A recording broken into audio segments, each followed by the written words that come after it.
Welcome to Make EdTech 100.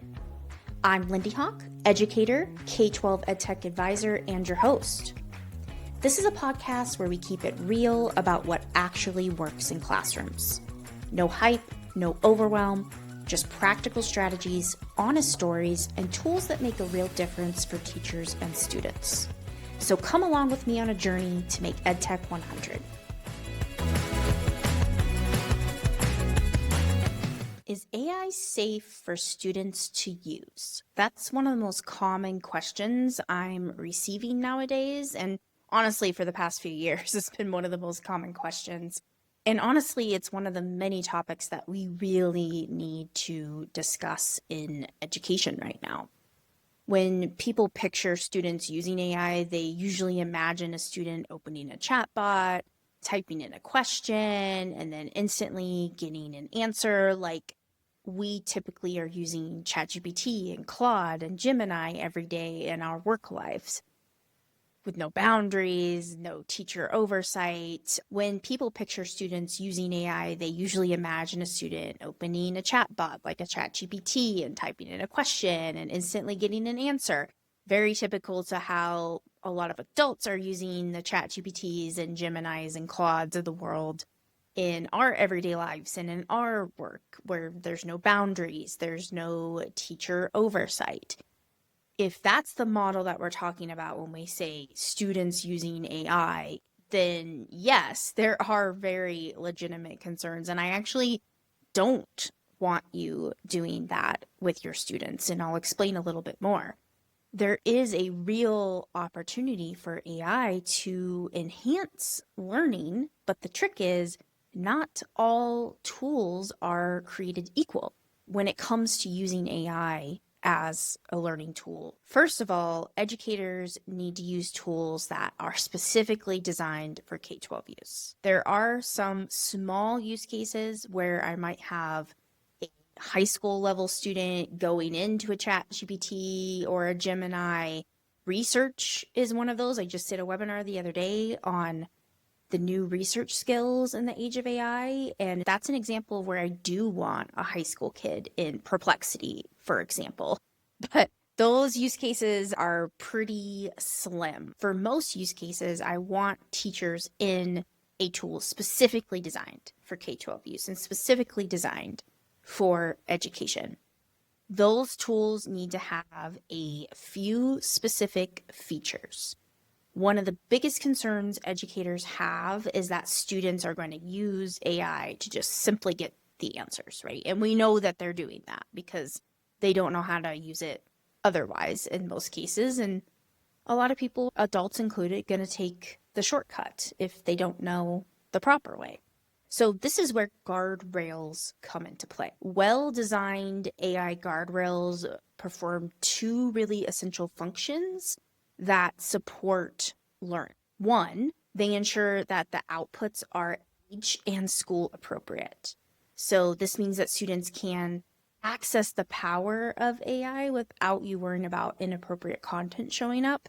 And you can also tell it, for example, that this is fifth grade students versus this is seniors in high school. I, as a teacher, talk very differently to fifth graders than I do to 12th graders. So we want the AI interacting differently as well. And that's one of the things those guardrails help the teacher do, is give that context in the background. Guardrails also allow us to leverage the good parts of the technology while mitigating the bad parts, like giving not age-appropriate content or not school-appropriate content, or just giving them the answer. And that's kind of where the second function of a guardrail, an AI guardrail in particular, comes into play. And that is to constantly redirect students back to the learning goal. So these types of tools that are built for education allow the teacher to specifically say, what is the goal of this interaction with the student? And the AI is trained to constantly redirect back. I like to imagine a target, and the outside of the target are the guardrails, and the center of the target is the learning goal. And if you were to put a ping pong ball or a What's the game we used to play? Pinball. A pinball. It's more like a pinball than a ping pong ball. If you were to put a pinball inside of that target, the AI is going to constantly, every time that student tries to hit those guardrails and do something they're not supposed to be doing, or have it just give it the answer, it's going to pinball right back to the center and try to redirect that student over and over and over again. And one of the things I love about this is I always tell teachers, you always have that kid, or sometimes in one class, multiple kids that are constantly going to push your guardrails as a human being. And it can be absolutely mentally and sometimes physically exhausting if you're running around the room constantly trying to redirect certain students. So I always explain it as, hey, let the AI do the redirecting. And it's also impossible for you as a teacher. If you've got one kid that you're constantly having to redirect, it takes all of your time and energy. So let the AI put some time and energy. Or the other thing you can do is you can have certain students working in these guardrail tools, and then maybe have the time and capability to work with a smaller group, for example. So moral of the story, these tools kind of keep nudging the student into the learning goal, kind of nudging them towards thinking deeper, thinking differently, questioning potential misconceptions that the student has, and guiding them, helping them figure out the steps towards getting to a learning goal, rather than just spitting out the answer and kind of taking over the thinking part for the student. So to give an example, the AI, if you were to just go, ask ChatGPT, do this math problem for me, or write this essay for me, right? It's just going to spit it out. Here's the answer. These guardrail tools might respond with something like, let's break this problem into steps. Or, what strategy could you try first? Or, hey, let's start by brainstorming topics that you could write about. So the other thing that really helps with is that executive function. And we know that a lot of neurodiverse people can struggle with figuring out the steps they need to get to that end goal. In this case, an end learning goal or a standard that they need to teach or need to hit, What the AI does is it will help break it down. And you as the teacher can even say in the background, when you set up these guardrails and the learning goal, you could say, break it down into steps. You could even give it the steps to help a student kind of move step by step towards completing the process. So guardrails is number one thing that you need to look for in a tool where you're going to be leveraging AI as a learning tool. The second piece that's just as important is teacher visibility. So if I were to go put kids into ChatGPT, Claude, Gemini 2, any of them, any of the typical chatbot large language models that are used day to day, I have no insight as to what that student is asking, doing, what the AI is responding, unless I have them share the ChatGPT chat with me. But in that case, then I've got to go through every single one of those chats and try to break it down, or use a tool that's compliant and take those chats, put them in, and tell the AI to break it down for me. No. See, it just got way too complicated. I call those workarounds, and workarounds never work in K-12 education when it comes to technology. A much, much, much better solution is to have a tool that gives the teacher a dashboard that does all of that visibility work for them and pulls out those insights automatically and instantly. Because the scenario I just gave is the teacher doing that later on after the lesson, during their planning period, after school, at night when they should be with their family. These teacher dashboards update in real time. So actually what I will often do is put the dashboard up on the screen. Depends a little of student names and that kind of stuff and a little bit of the scenario, but for the most part, it's usually fine to just put it up on the screen.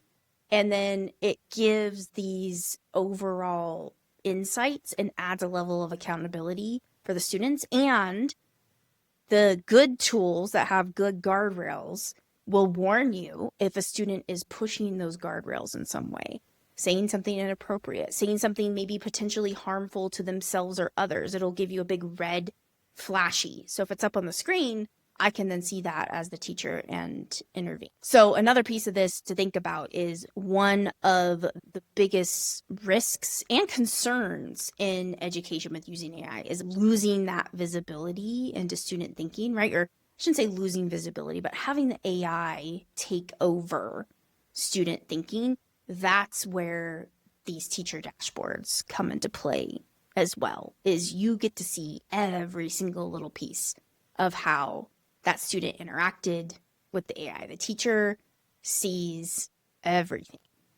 Just to give some examples of maybe some of the insights, depending upon the tool and the dashboard, it might tell you what questions students are asking, an overall summary of what response the AI is giving, where students are getting stuck, what has interested or excited students, patterns in misconceptions or misunderstandings across the class as a whole. One of my favorite tools, School AI Spaces, now has a grouping feature. So I can hit the group button and it will break down and put students into similar groups depending upon kind of where they're at. This is really cool then, because once they get done with their chat with the AI, I can then use those groupings to group them in person, and they can have discussions with like-minded students that are kind of thinking similar to them, if that makes sense. So the visibility, super essential. I'm sure you're wondering, all right, what tools are available out there that have these guardrails in this teacher dashboard? I actually have 6 options for you, and I'm going to give them in no particular order. And by the way, all the stuff I'm going to talk about today, as well as all of these tools, I have in a blog post, and I have a 1-page visual infographic that you can print out, download as well if you're a visual person. So don't feel like you have to be frantically writing all of this down. I'll put that link in the show notes. So I already mentioned this one, School AI. And School AI has lots of different things, but the feature that is kind of the student learning feature is called Spaces. And you can find this at schoolai.com.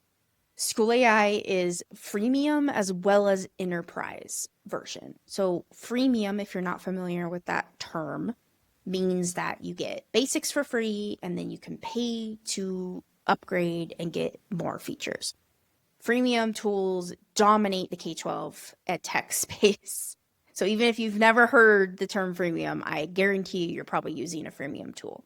So School AI is set up where anybody can go create an account, use it for free, use basics for free, and then you can upgrade your account, or you can upgrade to a full enterprise or school level or school-wide or district-wide plan as well. The second one is Magic School. So magicschool.ai is the website.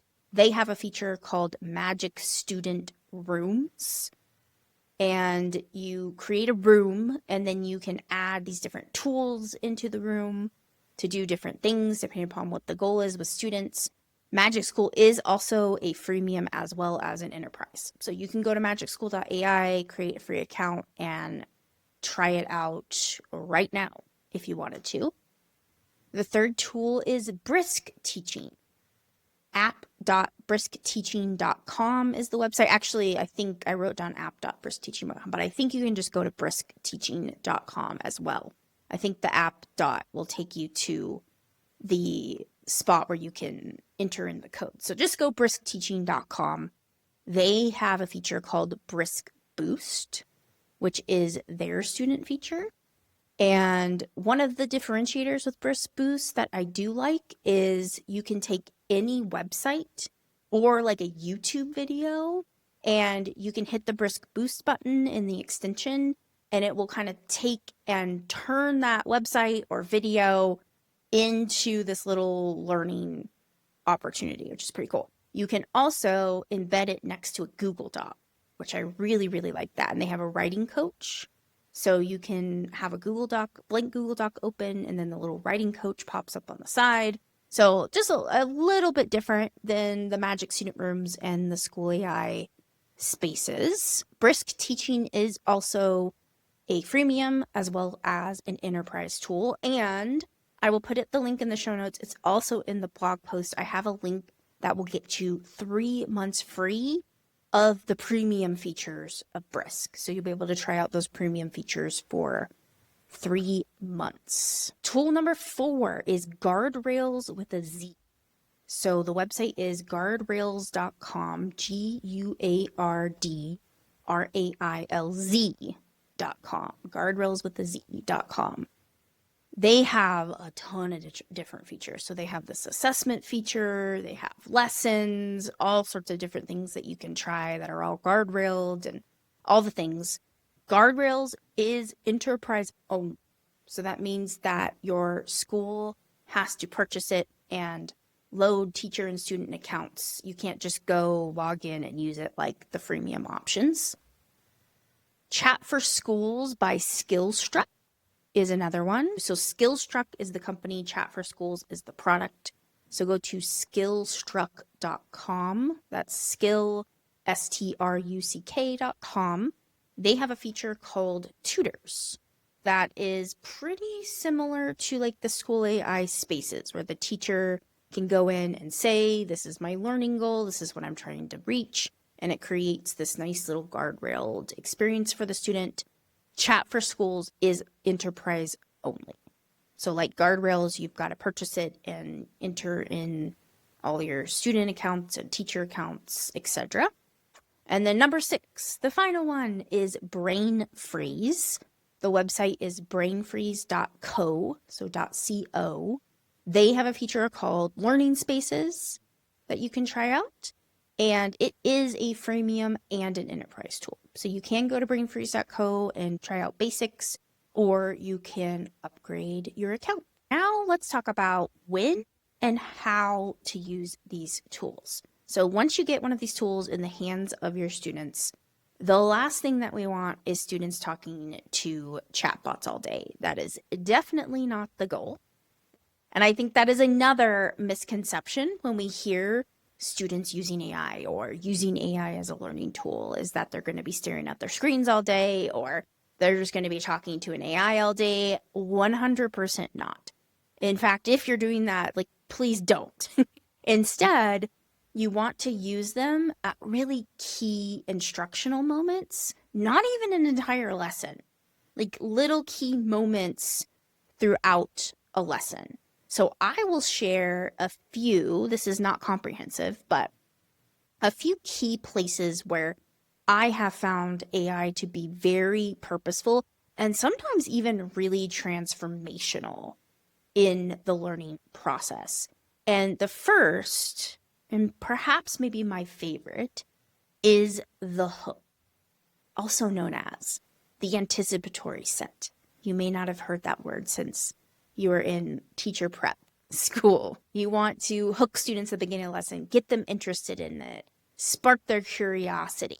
This is where AI can really, really shine, using a tool like School AI Spaces or Brisk Boost to get students curious and excited to learn more.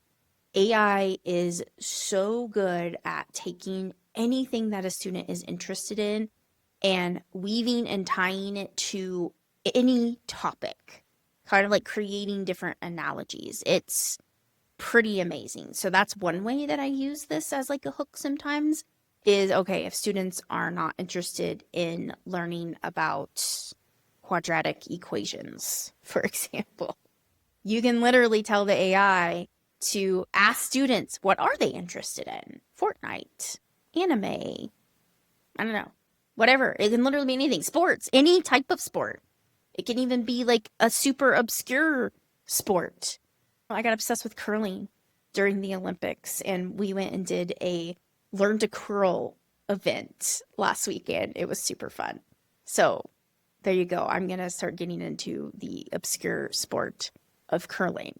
So I need to ask AI to relate curling to something I'm not interested in, like basically every other sport out there.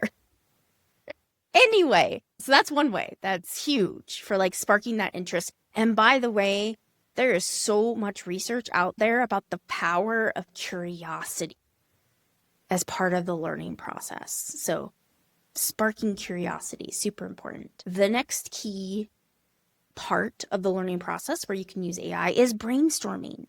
So AI can just be really great for helping students generate ideas. I have found this especially helpful for writing because so many people get paralyzed with a blank page, of having to start writing from a blank page. So AI can be really great to help them generate ideas, especially for narrative writing, helping them take maybe an initial idea and expand on it, or maybe they've got nothing and they have shut down and they don't know where to start.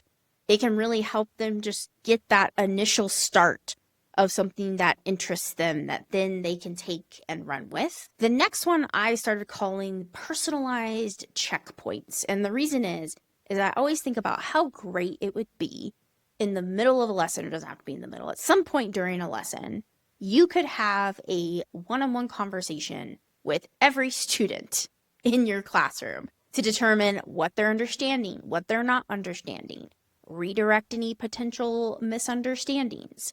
That is not possible in probably 99.9 might be an extreme. 99% of classrooms and learning environments, unless you are one-on-one tutoring or working with very small groups of students. But that is not the norm in K-12 education. So this is where AI can really help teachers quickly check whether students are on track. And that's where that teacher dashboard comes into play, because it will summarize all of the chats that are happening with the 30 kids in your classroom and tell you exactly, like, they're getting this, they're not getting this, they're interested in this, they're not interested in this. I also train the students how to prompt the AI correctly to really personalize the information that they're receiving from it. So, for example, we learn things like, if they're not understanding something, saying, explain it like a third grader. Or if they know their reading level, adjust the reading level to a 500 Lexile score. Or translate into Spanish. I worked with a school in California, and we had the teacher train it when they were setting up the experience to just automatically have every output that the AI did in English and Spanish. So that was something the teacher was able to do. And you can do that. But if not every kid needs Spanish in your class, then you teach them how to translate. And you could even teach them, give me everything in English and Spanish, or whatever language it is that you want to choose. I have only found one very, very unique language. And it's not even a language, it's a specific dialect of a language that AI can't speak. It can speak the main language, but it can't speak the dialect.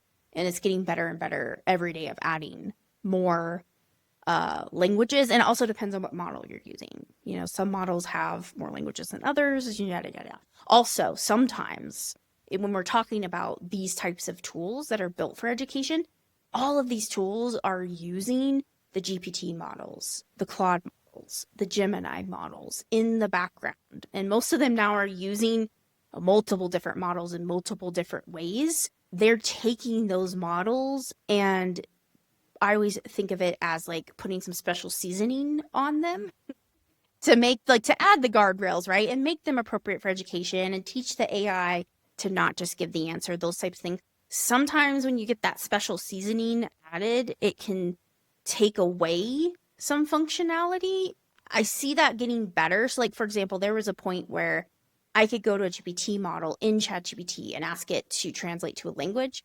But if I went to one of the tools that I mentioned, not any particular one, and asked it to translate to Spanish, that, or not Spanish, but we'll say a more obscure language. It's always been able to do the typical languages, that it wasn't able to do it, even though I know that that tool is using the GPT models.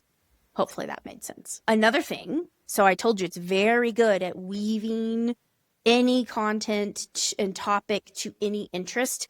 Doing that as your hook at the beginning of the lesson is great, but I also teach students to prompt the AI. So they know that if they're not interested in learning about the Civil War, then say to the AI, relate the Civil War to anime, or I love cats, relate it to cats, or whatever it is. I love asking students and teachers what they're interested in. I have gotten some of the most obscure answers. Like once it was pirate ships, and it was like high school kids. It's like, really? Pirate ships? Okay, that's cool. I would expect pirate ships maybe from like second graders, but not from high school kids. So I've quit trying to guess, and it's, kids, their interests are constantly changing. So yeah, hard to know what it is nowadays. Anyway, next point where during the lesson or the instructional cycle where AI can really help is that immediate feedback. So AI can really help students take their thinking to the next level or correct misconceptions in real time. That kind of immediate feedback is something that every teacher wants and desires to have, but is really hard to do, and you can't give it to every student at once. That's kind of where AI comes into play. So those are just a few examples of kind of key instructional moments where AI can help. There are a lot of other ways that we can use it, a lot of other pros when it comes to leveraging this technology in the right way. Another indirect benefit of using AI as a learning tool is when students use these guardrailed AI tools in your classroom, they're also learning how to use AI thoughtfully. I'm hearing from every single teacher that I talk to that my students, all they do is just go ask ChatGPT and copy paste and think it's the magical answer to everything. We have to have those conversations. We have to teach them how to use it right. The research, by the way, is showing that students want to be taught. There's a lot of research. I did a whole deep dive a few weeks ago for a conference session about this. So they learn when's AI helpful, when is it not, how to prompt it effectively for what they're needing, how to evaluate it and question its outputs, how to use it to support their thinking and not replace it. This is AI literacy. And if you follow me, you're probably tired of hearing the word AI literacy, but I keep saying it because it is so important. The research is also backing this, by the way, that AI literacy is super important. And actually, when a person's AI literacy increases, their propensity to use AI actually decreases, because they call it the magical thinking trap, because they start to realize that it's not always right and they need to evaluate the outputs, and you start to learn when to use and when to not use. So by using these tools as a learning tool in your classroom, you're indirectly increasing students' AI literacy. So what I want you to do is pick one of these tools that I gave you. I gave you 6 different ones. Spend 15 minutes exploring on your own. I tell teachers, and I really encourage you to try to break the guardrails. So push those guardrails to their limits. Act like your students. Imagine that student that you know is going to push the guardrails and try to get into their mindset. I think this can be kind of fun to do, honestly, because you have to make sure that you are comfortable putting that tool in the hands of your learners. So push. Once you've gone in and tested, sometimes I'll even go in like a couple different chats and act like a couple different students, then go look at those teacher dashboards and see what kind of insights that you get. Once again, I've got all of this information and more in a blog post and a visual infographic. I will put the links to that in the show notes. Thanks for joining Make EdTech 100. I know educator time is valuable, and I'm honored you choose to spend yours with me. For more EdTech strategies you can use tomorrow and ways to bring me to your school or event, head to lindyhawk.com. If this episode resonated, hit subscribe so you don't miss the next one. I'm Lindy Hawk. Go forth and make EdTech 100.